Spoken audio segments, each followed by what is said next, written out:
안녕하세요. 나는 변호사다 김세라 변호사입니다. 말도 많고 탈도 많은 명예훼손죄, 그 중에서 정보통신망 이용 촉진 및 정보 보호에 관한 법률 제70조에서 정하는 명예훼손죄에 관해서 이제 오늘은 좀 설명을 해보려고 합니다. 자, 일단 명예훼손죄 그러면 규율하는 실정법이 크게 두 가지예요. 첫 번째는 형법, 두 번째는 정보통신망법 제70조에서도 명예훼손죄를 정하고 있는데, 요것이 형법과 차이점은 비방의 목적이 필요해요. 비방의 목적이 필요하고 정보통신망을 수단으로 해야 돼요. 그 외에 뭐 사실적시, 허위사실적시, 공연한 것, 명예를 훼손할 것, 이런 것은 형법과 동일합니다. 자, 그러면 차이점이 두 가지잖아요. 정보통신망을 이용한다, 비방의 목적이 있어야 한다. 네, 정보통신망이라는 거는 객관화가 되는 개념이잖아요. 인터넷이라든가 SNS를 의미합니다. 근데 비방의 목적이라는 거는 객관화시키기 어렵죠. 우리가 이걸 이제 규범적 평가 개념이라고 하는데, 비방의 목적이 있느냐 없느냐에 대한 판단이 실질적으로 정보통신망법 위반 명예훼손죄에 성립이 되느냐 안 되느냐의 큰 기준이 되기도 해요. 그럼 비방의 목적에 대해서 한번 설명해 봅시다. 비방의 목적이 뭐냐? 비방의 목적이라는 것은 상대방에게 해를 끼칠 가해할 의도나 목적을 뜻합니다. 비방의 목적이 있는지 없는지는 어떻게 판단하느냐? 판단 기준은 당의 표현 행위의 내용과 성질, 그러한 표현 행위가 이루어지는 상대방의 규모와 범위, 그 표현 행위와 관련된 다양한 사정, 마지막으로 상대방이, 그 피해자가 그 표현 행위로 인해서 얼마만큼 명예훼손을 받는지, 그 정도, 이런 것을 종합적으로 판단한다고 해요. 대법원은 이렇게 네 가지 정도를 비방의 목적의 판단 기준으로 설치하고 있어요. 참고로 적시한 사실이 거짓말이라고 해서 언제나 비방의 목적이 있다고 단정되는 것은 아니고, 피고인에게 이러한 비방의 목적이 있었는지는 검사가 입증해야 됩니다. 마지막으로 정말 중요한 게, 공공의 이익이 있으면 비방의 목적이 부정된다는 것이 공식화된 판례 입장이에요.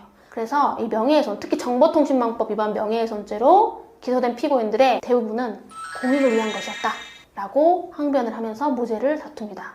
여기서 이 공익, 공공의 이익이라는 것은 널리 국가, 사회 전반의 이익을 말하는 것이기도 하지만, 특정 집단이나 그 특정 집단 구성원의 이익도 경우에 따라서는 여기서의 공공의 이익에 해당될 수 있어요. 그럼 공공의 이익을 위한 것인지 아닌지, 공공의 이익이 있는 건지 아닌지에 대한 판단 기준이 또 무엇인지. 자, 일단 대법원 판례는 명예훼손을 당했다고 주장하는 그 상대방이 공무원이나 그런 어떤 공적인 인물인지, 아니면 단순히 그냥 일반 개인인지, 그 표현의 객관적 내용과 방식이 공적 관심사항이고 어떤 여론 형성이나 사회 전체적인 관심사에 해당하는 영역인지, 아니면 정말 단순히 지극히 개인적인 감정이나 개인의 궁금한 그런 사적 영역인지, 이러한 표현으로 침해되는 명예의 정도와 범위, 그 다음에 표현의 방법과 그러한 표현에 이르게 된 동기, 이런 것들을 종합적으로 고려하고, 전반적인, 그러니까 주된 목적이 공공의 이익을 위한 것이었다면, 부수적으로 사적인 이익이나 비방의 목적이 있었다고 해도 전체적으로 공공의 이익을 인정한다는 것이 확립된 대법원 판례입니다.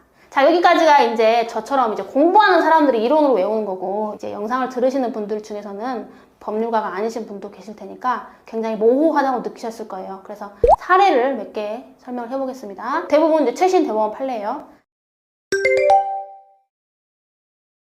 첫 번째, 대안학교 영어 교사이던 A씨가 그 학교 교장 선생님이 있었을 거 아니에요. 그 교장 선생님이 학교 재산을 횡령했다는 내용의 글을 SNS에 올렸어요. 그래서 이제 이게 정보통신망법 위반 명예훼손죄가 성립한다라고 이제 기소가 됐는데, 교사 A씨는 계속 이건 공공의 이익을 위한 거였다라고 주장을 했어요. 하지만 판사님들은 안 된다, 비방의 목적이 있다라고 봐서 유죄를 인정했습니다. 그 이유를 보면 이 교사하고 그 교장 선생님하고 마찰이 있었어요. 그 마찰이 왜 있냐면, 이 교사가 개인적으로 영어 학습 프로그램 이런 어떤 걸 하나 개발해가지고 그거를 이제 좀 이렇게 사용을 했는데, 그걸 사용하는 거에 대해서 학생들한테 대가를 요구를 한 거예요. 그러니까 교장 선생님이 어떻게 말했겠어요? 그런 건 안 된다, 그렇게 하는 건 안 된다라고 이제 제지를 했겠죠. 그랬더니 이 대한 교사 선생님이 기분이 상한 거예요. 그래가지고 교장 선생님이 학교 재산을 횡령한다라고 이제 인터넷에 올린 거죠.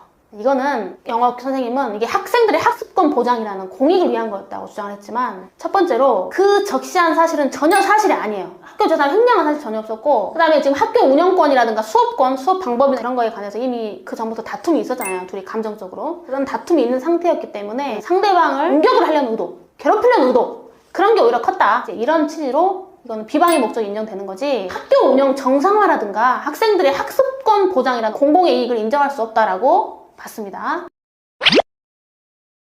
마지막 사례는 이제 비방의 목적이 부정됐어요. 공공의 이익이 오히려 인정돼서 정보통신망법 위반 명예훼손죄가 무죄가 인정된 사례입니다. 뭐냐면 이제 사이버 대학교가 있잖아요. 거기 이제 법학과 학생들이 한 200명 정도가 가입된 네이버 밴드가 있었던 모양이에요. 거기서 이제 활발하게 정보나 의견 교환을 했었는데, 어떤 한 학우가 내가 이제 총학생회장에 출마를 하려고 하는데 혹시 뭐 결격 사유나 자격 요건이 있느냐라는 질문글을 올렸어요. 거기에 대해서 이 피고인이 답변 글을 쓰면서 특정 학생의 실명을 언급합니다. X가 작년에 총학생회장 출마를 했는데 학생회비도 안 낸 사람이었고, 학생회비도 안 냈던 사람이 출마해가지고 사람들 분란을 시켜서 좀 문제가 된 적이 있었다. 그런 사람은 좀 출마 안 했으면 좋겠다. 이렇게 한 거예요. 그러니까 이제 정보통신망법 위반 명예훼손죄가 된다고 기소까지 됐는데 대법원에서 무죄가 나왔어요. 그 이유를 보면, 자 보세요. 실명이 언급된 거 맞죠? 근데 이 피고인이 이 글을 올릴 때 그 사람을 가해할 어떤 의도나 목적으로 한 것이 아니고, 학생회장 출마하려면 어떻게 해야 되냐, 조건이 있냐라고 물어보니까 그걸 답변을 하는 과정에서 자기 답변을 설득력 있게 보이기 위해서